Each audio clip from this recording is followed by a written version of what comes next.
Hi viewers, எல்லாத்துக்கும் வணக்கம். நம்ம டெக்னிக்கல் செல்வன் தமிழ் சேனல்ல இன்னைக்கு எதை பத்தி பார்க்க போறோம் அப்படினா ஒரு ஸ்ட்ரக்சரல் டிராயிங் அப்படிங்கறதோட இம்பார்ட்டன்ஸ் என்ன, அது கண்டிப்பா வேணுமா அப்படிங்கறத ஒரு சில கருத்துக்களோட இன்னைக்கு நம்ம பார்க்க போறோம். நம்ம சேனலுக்கு இப்போதான் நீங்க ஃபர்ஸ்ட் டைம் பார்க்கறீங்கன்னா மறக்காம Subscribe பண்ணிட்டு பக்கத்துல இருக்க நோட்டிஃபிகேஷன் பெல் பட்டனை பிரஸ் பண்ணி வெச்சுக்கோங்க.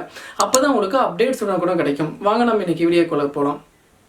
ஸ்ட்ரக்சரல் டிராயிங் எதுக்குன்னு பார்க்கறதுக்கு முன்னாடி அப்படினா என்னன்னு நம்ம பார்த்துக்கலாம். சரிங்களா? இப்போ பில்டிங்ல நம்ம நிக்கிறோம். நம்மளோட லோட் எப்படி நிலத்துக்கு போகும் நீங்க பாத்தீங்கன்னா முதல்ல ஸ்லாப்ல போகும். ரூஃப் ஸ்லாப்ல நம்ம லோட் முதல்ல போகும். அதுக்கு அடுத்து அந்த ஸ்லாப் ஆனது லோட கொண்டு போய் பீமுக்கு கொடுக்கும். பீம் ஆனது லோட கொண்டு போய் காலமுக்கு கொடுக்கும்.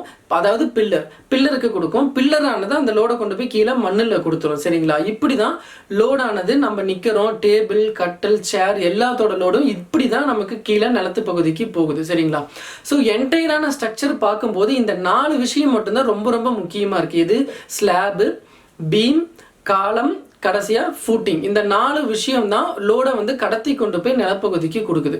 ஸோ இந்த 4 விஷயமே நம்ம ரீஇன்ஃபோர்ஸ்டு சிமெண்ட் கான்கிரீட் தான் கொடுக்க போறோம். அதாவது கம்பி உள்ள இன்சர்ட் பண்ணி தான் கான்கிரீட்டை நம்ம கொட்ட போறோம். ஸோ அது எவ்வளவு கம்பி கொடுக்கணும், என்ன கிரேடு கான்கிரீட் உள்ள போடணும் அப்படிங்கறதெல்லாம் சொல்றது தான் நம்ம ஸ்ட்ரக்சரல் டிராயிங் அப்படின்னு நம்ம சொல்லுவோம்.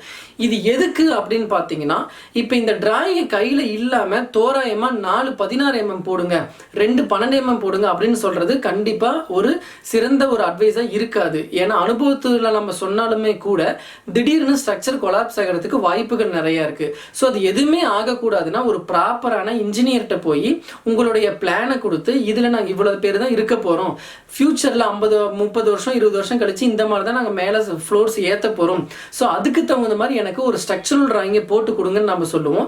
அவங்க எல்லாமே போட்டு கொடுத்துருவாங்க. நம்ம ஸ்லாப் என்ன டிசைனில் பண்ண போகிறோம், அதோட டெப்த் எவ்வளோ இருக்கணும், உள்ள கம்பி 2 வேவா 1 வேவா, அந்த கம்பியோட டயாமீட்டர் எவ்வளவு, அடுத்து பீம் என்ன வகையான பீம், டபுள் ரீஇன்ஃபோர்ஸ்டா சிங்கிள் ரீஇன்ஃபோர்ஸ்டா, அந்த பீமோட டெப்த் எவ்வளவு இருக்கணும், அதுல போடக்கூடிய கான்கிரீட் என்ன கிரேடில் இருக்கணும், அந்த கம்பியோட எவ்வளவு, அதே மாதிரி காலம் சைஸ், காலமோட கான்கிரீட் கிரேடு, அதுல போடக்கூடிய கம்பியோட அளவு, இந்த மாதிரி எல்லா வகையான ரீஇன்ஃபோர்ஸ்டு கான்கிரீட் மெம்பருக்கு தேவையான டீட்டெயில்ஸ் எல்லாமே கொடுக்கறது தான் நம்ம ஸ்ட்ரக்சரல் டிராயிங்னு நம்ம சொல்லுவோம். இது கையில இருந்தாலே போதுமானது. நீங்க அந்த கான்ட்ராக்டர்கிட்ட கரெக்டாக தான் பண்ணுறாங்களா அப்படிங்கிறத நம்ம செக் பண்ணிக்கலாம். சரிங்களா? ஒரு ஸ்ட்ரக்சரல் டிராயிங் கையில் இல்லாமல் நீங்கள் பில்டிங் கட்ட ஆரம்பிச்சிட்டீங்க, ஒரு தம்பு ரூலை வச்சு காலமா 4 16 போடுங்க, பிளிந்த் பீமா பெல்ட் பீமா 4 12 போடுங்க அப்படின்னு சொல்லி நீங்கள் போட்டிங்கன்னா அது ஒரு அட்வைஸ் அப்படின்னு நம்ம சொல்ல முடியாது. ஏன்னா அது நிற்குமா நிற்காதா, அது லோட கடத்துமா கடத்தாதா அப்படிங்கிற சந்தேகம் உங்களுக்கு இருந்துக்கிட்டே இருக்கும். நம்ம ப்ரீ இன்ஜினியர்டு ஒர்க் அப்படின்னு சொல்லக்கூடிய பிளானு ஸ்ட்ரக்சரல் டிராயிங் ரெண்டுமே கையில் வச்சுருந்தீங்க அப்படின்னா உங்களுக்கு எந்த விதமான பயமும் இல்லாமல் நீங்கள் ஸ்ட்ரக்சரை எழுப்பி கடைசி வரைக்கும் நீங்கள் கொண்டு போகலாம். சரிங்களா? ஸோ இந்த வீடியோ உங்களுக்கு கண்டிப்பாக யூஸ்ஃபுல்லாக தான் இருந்திருக்கும்னு நினைக்கிறேன். லைக் பண்ணிவிட்டு உங்கள் ஃப்ரெண்ட்ஸுகளுக்கும் ஷேர் பண்ணுங்கள்.